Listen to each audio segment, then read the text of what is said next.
मुसलमान भले ही मोहम्मद साहिब को रसूल और इंसानों में सर्वश्रेष्ठ इंसान कहते रहे, लेकिन हकीकत में हम सब जानते हैं कि वे एक अत्याचारी भागादौड़ी मतलब अरे आना जब कोई औरत अपनी फुर्ज मोहम्मद को नहीं देती थी तो इसलिए वे ज़बरदस्ती संभोग करने वाले महात्मा भी बन गए थे। वो औरतों के लिए हत्या भी करवाता था। मोहम्मद का यही दुर्गुण उसकी दर्दनाक मौत का कारण बन गया। मोहम्मद कुदरती मौत नहीं मरा, उसकी जहर देकर हत्या की गई थी। मुसलमान कहते हैं बुखार से मरे थे, लेकिन कैसे मरे थे इसके पुख्ता सबूत पूरे मौजूद है। सन 628 में मोहम्मद ने अपने साथियों के साथ बनु कुरैजा के कबीले पर उनके धन दौलत और उनकी मालें लूटने के लिए हमला किया था। इस हमले में उसने कबीले के यहूदी मर्द, बच्चों और कबीले के सरदार किनाना बिन अल रबी की हत्या करा दी थी और उसकी बीवी साफिया के साथ जबरन शादी कर ली थी।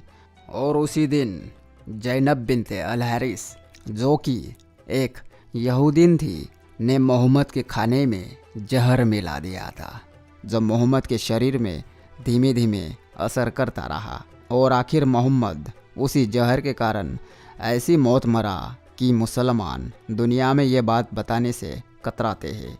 देखे, जैनब ने मोहम्मद को जहर दिया। अब्दुल रहमान बिन अबू बकर ने कहा कि रसूल ने एक भेड़ का बच्चा ज़िबा किया और उसे पकाने के लिए जैनब के पास भिजवा दिया। जैनब ने उसे पकाया जिसमें जहर था। रसूल प्लेट से लेकर वो गोश्त खा गए।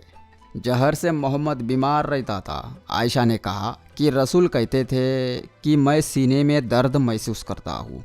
लगता है ये उसी खाने के कारण है जो मैंने खैबर के हमले के समय खाया था। मुझे ऐसा लगता है कि जैसे मेरे गर्दन की धमनी कट गई हो। मोहम्मद मौत से डरता था। आयशा ने कहा कि उस दिन मतलब मौत के दिन रसूल के साथ संभोग करने की मेरी बारी थी, मतलब आयशा की बारी थी। रसूल ने कहा मुझे पता नहीं है कि मैं कहाँ जाऊँगा, कहाँ सोऊंगा और मेरे साथ कौन होगा। मैंने कहा मतलब आयशा ने कहा मेरी बारी है, फिर भी आप मतलब मोहम्मद किसी के साथ सो सकते हैं। मुझे पता नहीं था, मतलब आयशा को पता नहीं था कि रसूल अगली दुनिया की बात कर रहे थे। मोहम्मद की नफरत भरी इच्छा। इब्ने अब्बास ने कहा जिस दिन रसूल मरे वे मुझसे कह रहे थे सारे अरब से काफिरों, यहूदियों और ईसाइयों को निकाल के फेंक दो, उनके पूजा स्थलों को गिरा दो और उनको कब्रिस्तान में बदल दो। मोहम्मद की मौत का हाल। मोहम्मद की मौत 8 जून सन 632 को हुई थी। आयशा उसके साथ थी। आयशा ने कहा कि रसूल की तबीयत खराब थी। मैं पानी लेकर आई और रसूल को पानी पिलाकर उनके चेहरे पर पानी मला। रसूल अपने हाथ ऊपर करके कुछ कहना चाहते थे, लेकिन उनके हाथ नीचे लटक गए। आयशा ने कहा कि उस दिन रसूल के साथ सोने की मेरी बारी थी। रसूल मेरे पास थे, लेकिन अल्लाह ने उन्हें उठा लिया।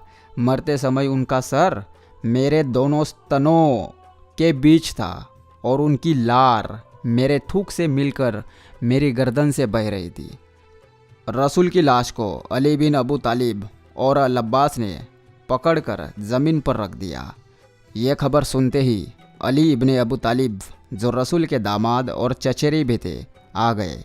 उन्होंने देखा कि रसूल का बेजान जिस्म ज़मीन पर पड़ा है, लेकिन उनका लिंग आसमान की तरफ खड़ा है।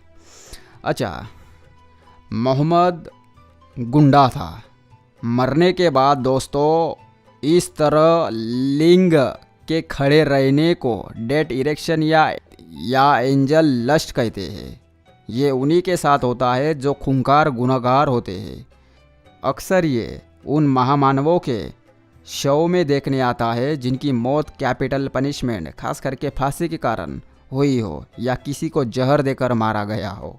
मोहम्मद का दफन। अब्दुल्ला बिन अब्बास ने कहा कि रसूल को इसी हालत में नजरान के 3 कपड़ों में दफन कर दिया गया था। 2 कपड़े ऊपर के थे और एक नीचे तहमत थी। खैर, अब हम कैसे माने कि मोहम्मद एक महापुरुष या रसूल था? उसने अपने कुकर्मों का फल मरने के बाद भी पा लिया। वो कयामत तक इसी तरह अपना लिंग अल्लाह की तरफ दिखाता रहेगा और अल्लाह देखता रहेगा और हुरे हाय अल्लाह कहती रहेगी।